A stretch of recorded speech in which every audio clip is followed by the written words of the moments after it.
দিন মনে হয় ৬-৭ বার কারেন্ট গেছে, যে আধা ঘন্টা ১ ঘন্টার নিচে আর আসছে না, আসলে ১৫-২০ মিনিট। এত খারাপ ছিল না কারেন্ট, এই দানে আজ ২-৩ দিন বেশি খারাপ। বিদ্যুৎ গেলেই ১ ঘন্টা, আর এখন তো ২ ঘন্টা হয়ে গেছে কমন। এটা আপনাদের কাজের কি ধরনের? আমাদের কাজের ফুল মানে দুর্ঘটনায় চলছে, মানে আসলে বেলাইন অবস্থা। বুঝে থাকতে হচ্ছে অর্ধেক কাজ করে নিয়ে।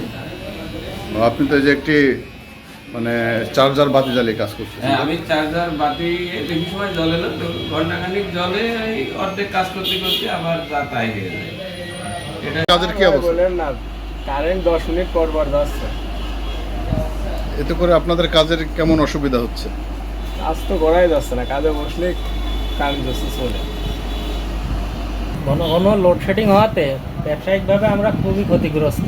এই ধরেন আমরা একটা ইলেকট্রিক মানে মোবাইলে কাজ করি, তো কাজ নিয়ে কেবল বসছি, কেবল কাজটা স্টার্ট করছি, 10 মিনিট পর কারেন্ট নেই, 1 ঘন্টা, আবার 15 মিনিট আসছে। মানে কাস্টমাররা আপনাদের সাথে কিরকম আচরণ করছে? কাস্টমার না পেরে ফোন টোন থুয়ে চলে যাচ্ছে, ফোন টোন থুয়ে চলে যাচ্ছে।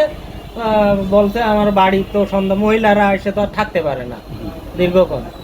এই সারা দিন মনে হয় ৬-৭ বার কারেন্ট গেছে, যে আধা ঘন্টা ১ ঘন্টার নিচে আর আসছে না, আসলে 15-২০ মিনিট। এত খারাপ ছিল না কারেন্ট, এই দানে আজ ২-৩ দিন বেশি খারাপ।